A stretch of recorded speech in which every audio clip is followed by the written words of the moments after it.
ابلیس کو جنت سے نکال دیا گیا تھا اور جنت سے نکلنے کے بعد اس کی ایک ہی سوچ تھی کہ وہ ایسا کیا کرے اور ایسی کیا چال چلے تاکہ آدم کو رسوا کر سکے۔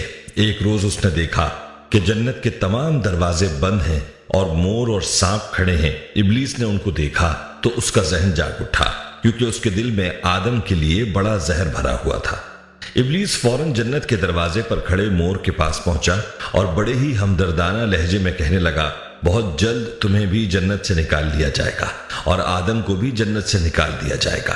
البتہ تم مجھے جنت میں لے جاؤ تو میں تمہیں اس کی ایک ترکیب بتاؤں گا جس پر عمل کر کے تم اور آدم جنت سے کبھی نہیں نکلو گے، یہ میرا دعویٰ ہے۔ مور نے ابلیس کی بات سنی تو فکر مند ہو گیا۔ تھوڑی دیر سوچنے کے بعد کہنے لگا کہ تمہاری بات تو میرے دل کو لگی ہے، لیکن میں تمہیں اندر کیسے لے کر جاؤں؟ میں نے کافی سوچا ہے، لیکن مجھے سمجھ نہیں آ رہا کہ میں تمہیں کیسے لے کر جا سکتا ہوں، وہ بھی جنت کے محافظوں سے آنکھ بچا کر۔ تو ابلیس نے فوراً جواب دیا کہ کیا تم یہ نہیں جانتے ہو کہ میں منتر پڑھ کر اپنے آپ کو ایک چھوٹے موتی میں تبدیل کر سکتا ہوں؟ تم مجھے اپنے منہ میں دبا کر جنت کے اندر لے جانا۔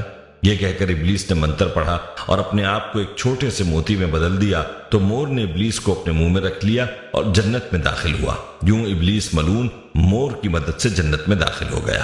یہ مور ابلیس کو اپنے منہ میں لیے ہوئے سیدھا حضرت حوا کے سامنے پہنچ گیا اور وہاں پہنچ کر ابلیس نے دوبارہ اپنے اوپر کچھ جادو کیا اور انسان کی شکل میں آ گیا۔ انسانی شکل میں آنے کے بعد اس نے اپنے مکر سے اما حوا کو ورغلانے کی کوشش شروع کر دی اور کہنے لگا کہ اگر تم نے اس درخت کا پھل نہ کھایا تو تمہیں جنت سے نکال دیا جائے گا۔ اما حوا بولی، یہ درخت تو ممنوع ہے، اس کا پھل کھانے سے منع فرمایا گیا ہے۔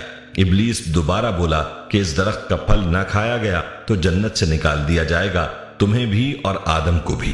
ابلیس ملعون آخرکار اپنے اس مکر میں کامیاب ہو گیا اور اما حوا نے اس کی باتوں میں آ کر اس درخت کا پھل کھا لیا اور پھر حضرت آدم علیہ السلام کے پاس پہنچی اور کہنے لگی، میں نے ممنوع درخت کا پھل کھا لیا ہے، تم بھی اس کا پھل کھا لو تاکہ ہم ہمیشہ جنت میں رہ سکیں۔ حضرت آدم نے کہا، ہائے افسوس، تم نے یہ کیا کر دیا؟ پھر ابلیس کی مکاری میں آنے والی اما حوا نے حضرت آدم کو بھی مجبور کیا کہ وہ بھی اس درخت کا پھل کھائیں اور یوں ان دونوں کو جنت سے نکال دیا گیا۔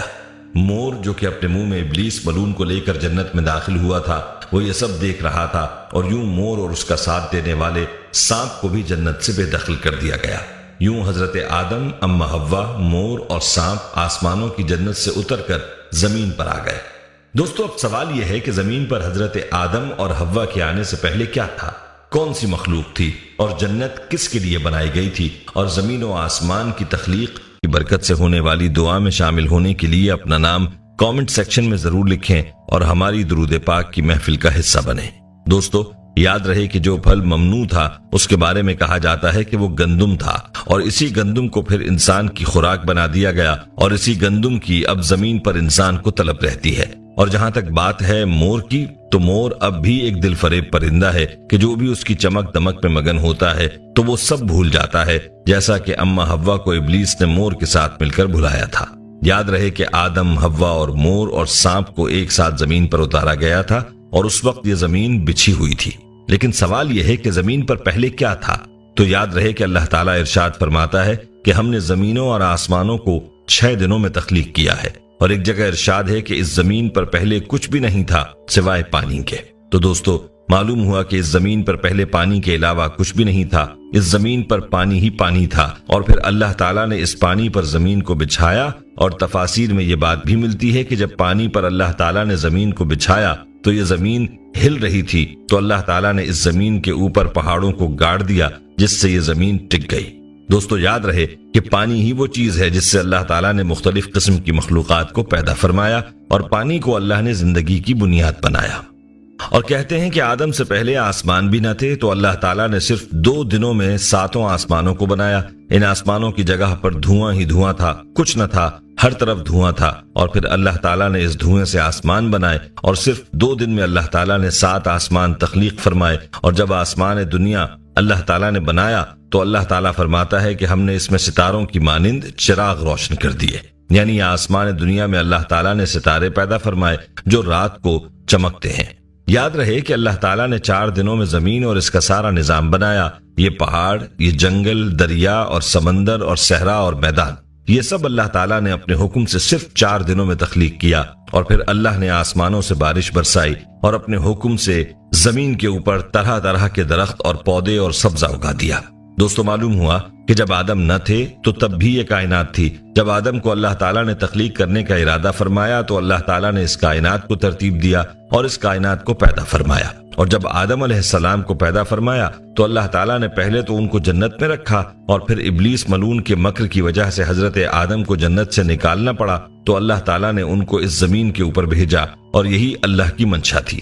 یہاں آپ کو یہ بتاتے چلیں کہ روایات میں یہ بات ملتی ہے کہ یمن سے کچھ لوگ حضور اقدس صلی اللہ علیہ وآلہ وسلم کی خدمت میں دین سیکھنے کے لیے حاضر ہوئے، تو انہوں نے یہ سوال کیا کہ یہ کائنات کیسے پیدا ہوئی؟ تو آپ صلی اللہ علیہ وآلہ وسلم نے فرمایا کہ جب یہ کائنات موجود نہ تھی تو تب اللہ کی ذات موجود تھی، اور اللہ کا عرش پانی پر تھا۔ اس کے بعد اللہ تعالیٰ نے آسمانوں اور زمینوں کو پیدا فرمایا اور لوح محفوظ میں ہر چیز کو لکھ دیا۔ دوستو، یاد رہے کہ اللہ کی ذات موجود تھی، موجود ہے اور موجود رہے گی، اور تمام جہانوں کو پیدا کرنے والی ذات اللہ ہی کی ہے۔ زمینوں کو، آسمانوں کو پیدا کرنے والی ذات اللہ کی ہے، اور جنت اور دوزخ کو بھی پیدا کرنے والی ذات اللہ ہی کی ہے۔ اللہ تعالیٰ کی مخلوقات کہاں کہاں ہیں اور کیسی کیسی مخلوقات ہیں یہ اللہ ہی جانتا ہے۔ اللہ تعالیٰ کی قدرت بھی وسیع ہے اور اللہ تعالیٰ کا علم بھی وسیع ہے، اور انسان کی عقل بہت محدود ہے۔ انسان صرف اتنا ہی جانتا ہے جتنا اللہ نے اس کو علم دیا ہے، اور اس سے زیادہ یہ کچھ نہیں جانتا۔ اللہ تعالیٰ بہتر علم رکھتا ہے اور حکمتوں والا ہے۔ دوستو، ہماری آج کی یہ ویڈیو آپ کو کیسی لگی آپ نے کامنٹ میں ہمیں ضرور بتانا ہے، اور آج کی اس ویڈیو کو اپنے دوستوں کے ساتھ زیادہ سے زیادہ شیئر بھی کریں۔ اگر آپ چاہتے ہیں کہ ہم آپ کے لیے آپ کی مرضی کا کوئی موضوع لے کر آئیں تو آپ اس بارے میں ہمیں کامنٹ سیکشن میں بتا سکتے ہیں۔ ہم یہ امید کرتے ہیں کہ آپ کو ہماری آج کی یہ ویڈیو ضرور پسند آئی ہوگی۔